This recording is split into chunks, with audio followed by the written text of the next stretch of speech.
Hello, I'm Dr. Gloria Horsley. And I'm her daughter, Dr. Heidi Horsley.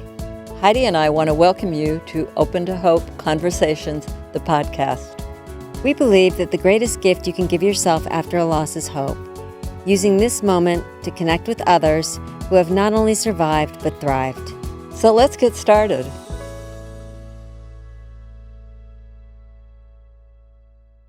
Welcome to the Open to Hope Show. I'm your host, Dr. Gloria Horsley, with my daughter and co-host, Dr. Heidi Horsley. Well, Heidi, we're going to have an important show today because we're going to be talking about turning searing pain into healing, Balm. And we have a guest who's written like 20 books, an amazing person who has been in the ministry, but he's also a bereaved dad. And how do you want to introduce him today? Sure, Mom. Our topic today, as you said, is turning searing pain into healing balm. And our guest is Mel Lawrenz. And he is an award-winning author of 20 personal growth books, as well as his latest book, A Chronicle of Grief, Finding Life After Traumatic Loss. He has had an international ministry over a 40-year span and now supports a network of leaders from around the world. Welcome to our podcast, Mel. Thank you. It's a privilege to be with you.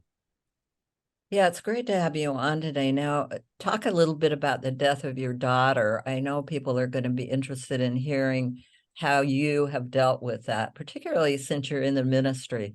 People are always saying, "Where's God?" and all that kind of thing. So you want to talk a bit about it? Well, it wasn't the first major loss. I lost my father when I was just 4 years old. He was 26 years old at the time. Wow. And so I went through that in different stages in my growing up years. And then being in ministry, of course, I dealt with people having every imaginable kind of loss, bereavement, suicide, children, elderly people, murder. I mean, everything you can imagine. So I was familiar with grief and loss, wrote a couple of books years ago with a psychologist friend. But about 5.5 years ago, our 30-year-old daughter, Evia, a beautiful young woman, delightful person, radiant by her own friend's description, after several years of an autoimmune disease, although not terminal, developed an infection and just suddenly one day collapsed in the house and was gone. And we were plunged, my wife and my son and I, into a different type of grief that I had ever experienced before. It was traumatic grief because you start the day thinking life is one way. Our daughter lived with us during this time. And then you end the day talking to a organ donor representative and a medical examiner, and it just was truly traumatic. And we had a big task ahead of us to live with this harsh new reality. We can certainly relate to that, Mel, because my brother died in a car accident at 17. And like you said, one moment he was in the prime of his life at 17. And then the next moment, my mother was getting a knock on the door in the middle of the night with police officers there. Yep. It's extremely traumatic, and it really blindsides you and puts your entire life into question for a little bit. Like you, I was actually around a lot of grief and loss because I was a psychiatric nursing consultant to the surgical service at the University of Rochester. And I also worked on a burn unit. And my son was burned to death with a car blew up and they burned to death. And so I knew, I had been around this kind of thing. I'd worked with these families, but when it happens to you, whoa. Yeah. It's a different ballgame, isn't it? It is. It's like all of the normal rules of life, even though there are really no rules. But all the norms of life are suddenly up in the air because you start the day. I started the day having 2 kids, and at the end of the day, I had one. And what struck me in this experience was how terrifying it was. It felt like a bear had come into the family's campground and suddenly dragged one of our family members away, and this bear was still around, and I felt like something had come into our lives that was really, really vicious and difficult. In those early days, there was anxiety and fear, great fear. I feared for my wife, for my son, who's 2 years younger than his sister. And just at that point, every hour, you're sitting on pins and needles, like, what has happened here and what might happen next? You know, one of the things that I've found is that it was like hearing they're dead is like hitting a brick wall going 100 miles an hour. I think sometimes we neglect the physical impact of hearing this on the body, not only on the brain, but the whole body. And we, afterward, I was scared like you. We all slept in the same room. Yeah. For a while, and I was terrified when my kids would go somewhere and I didn't know where they were. You know, we were pre-cell phones, so it is really something. You know, Gloria, what you mentioning that made me recall, that's exactly what my wife's son and I, we all slept in our living room. And again, those early days are one thing, and then it kind of changes to something else. I also had this bizarre feeling like my daughter was falling off the edge of a cliff, and I was racing to try to catch her, but of course she already had crossed that line. She already was gone. And it took me a little while to realize, okay, whatever else this means, she is not suffering right now. I felt like she was suffering, like I needed to save her, because what more is a father supposed to do but to save your kid? But that was not possible anymore. And within the first couple of hours, I thought, we have entered a harsh new reality, and the work ahead for our family was going to be coming to terms with that reality and living a new life. Mm-hmm. Heidi, I wondered how you came into this as a sibling. I'm sure you're thinking about his son and your response also, the sibling response. Well, I guess one thing that came up to me, which was interesting, because Mel, you're saying you had this dream about saving your daughter and catching her. When my brother died, my mother called me in the middle of the night to tell me. And the first thing she said to me was, "I am so sorry I didn't save him." Well, she wasn't even with him. Yeah. You know, she wasn't. I said, "Mom, what are you talking about? You weren't even there." Yeah. So, you know, it's interesting because parents, like you said, have this belief that they needed to be there, even though you all couldn't have done anything. Yep. So, and we're aware of that as your kids, by the way. We're also aware that, you know, a lot of times parents are hard on themselves. They're thinking we are not showing up in the same way for our surviving children. And I always say to the parents, we know you're grieving. You're not sitting at the beach, you know, with a margarita. You're in pain and you're doing the best that you can, given what's happened. Yep.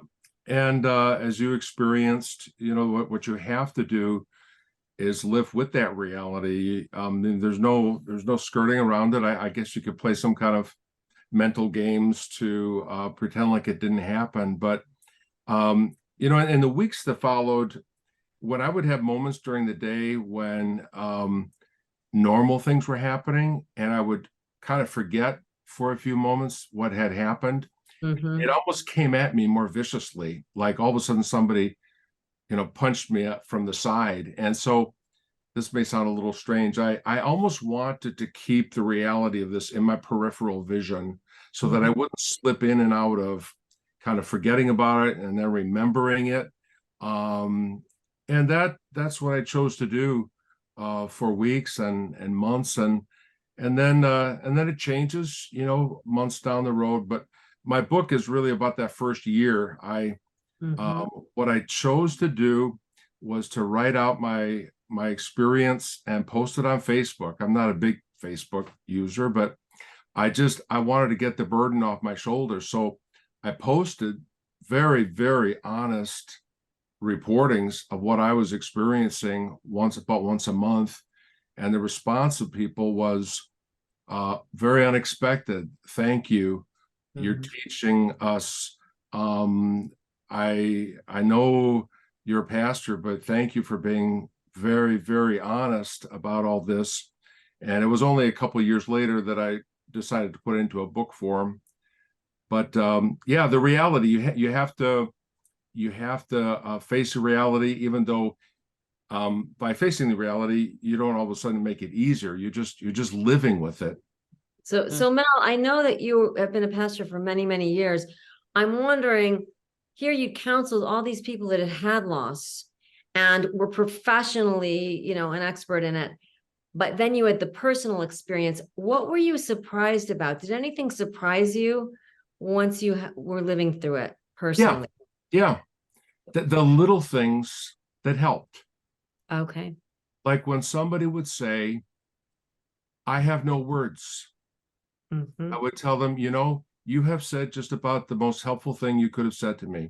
Yeah. Because when you say, I can't comprehend what you're going through, I have no words, you're telling me that you have some appreciation for the enormity of this loss.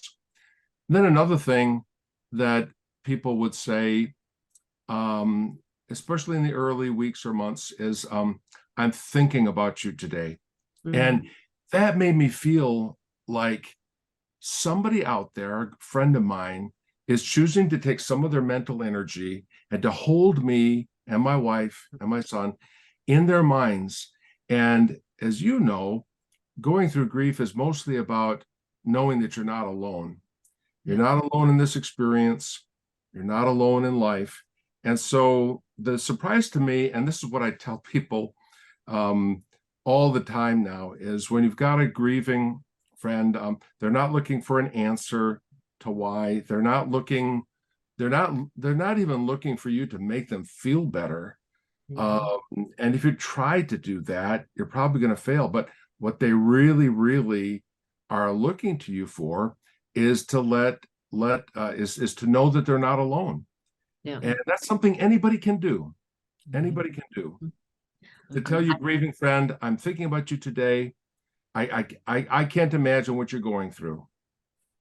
I love that. My mom and I talked about something before the show. I read something, I listened to something you had said, and I really liked it. You said, people of faith rush quickly to the blessing. Can you tell me more about what you meant?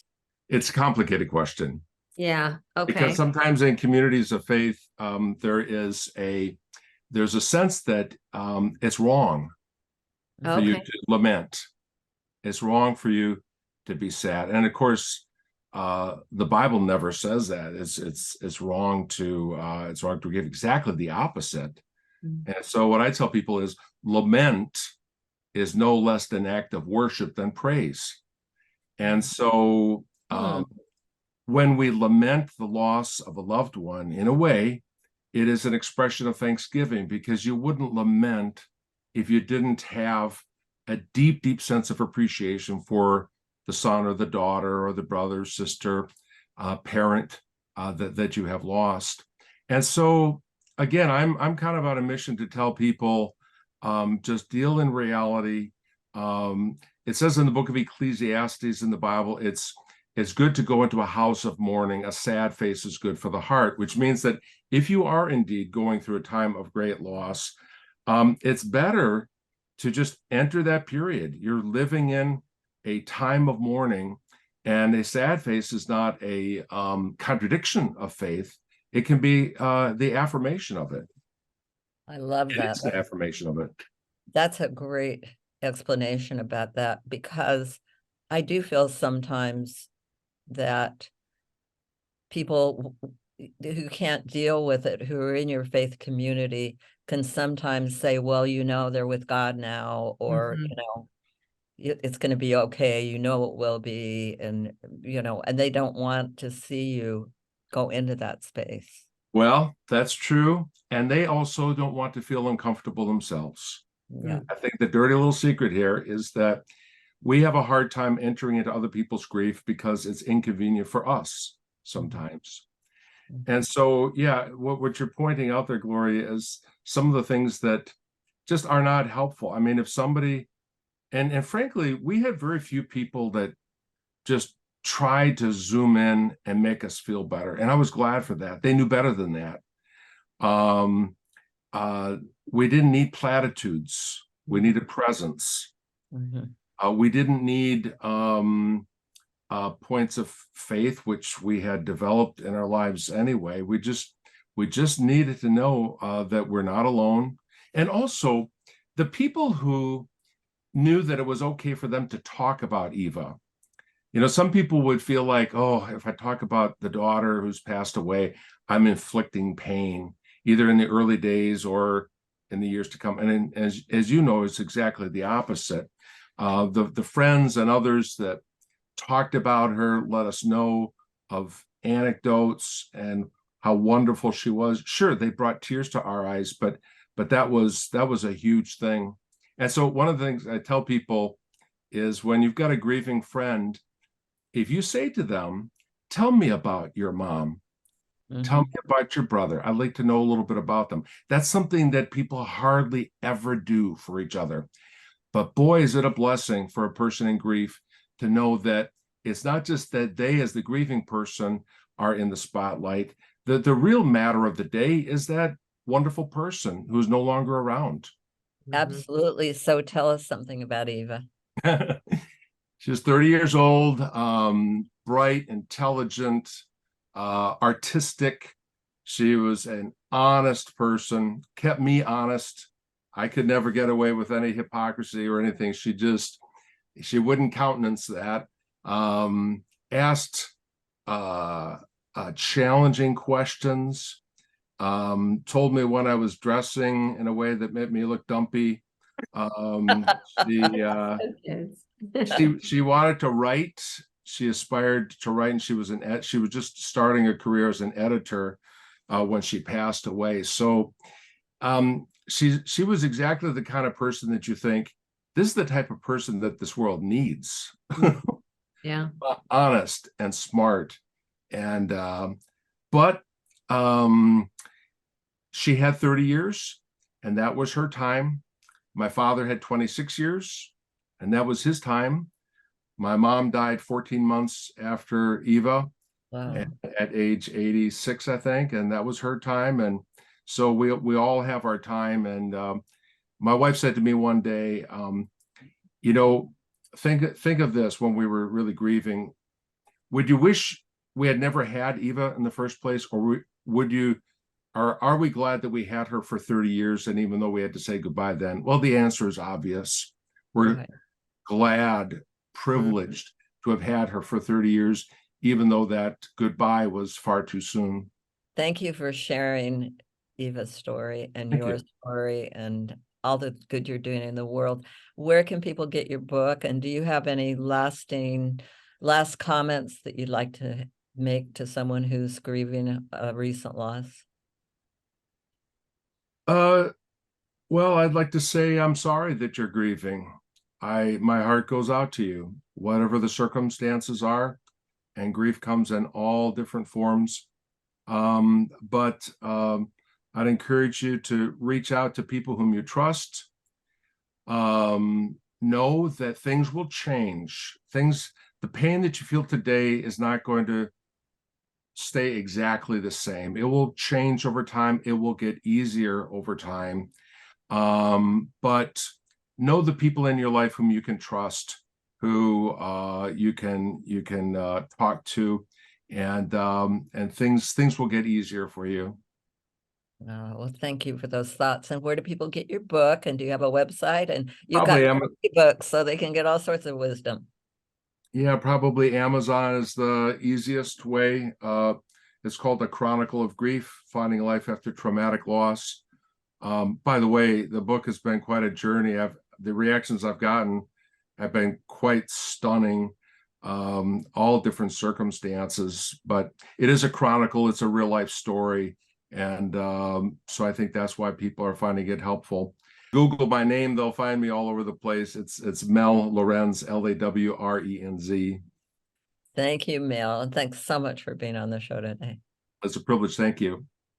Thank you, Mel, for helping people find hope after loss. And thank you for reminding me that we are poor for having lost them, but we are so much richer for ever having known them. We want to thank everybody for joining us on this show today. And Heidi and I always want to remind you that if you've lost hope, please lean on ours until you find your own, and God bless. I'm Dr. Heidi Horsley. You have been listening to Open to Hope, the podcast. You can follow Open to Hope on Facebook, Instagram, and Twitter. To learn more, visit us at opentohope.com and go to Apple Podcasts to subscribe. I'm Dr. Gloria Horsley. Join us again next week for another Open to Hope conversation, where we invite you to lean on our hope until you find your own.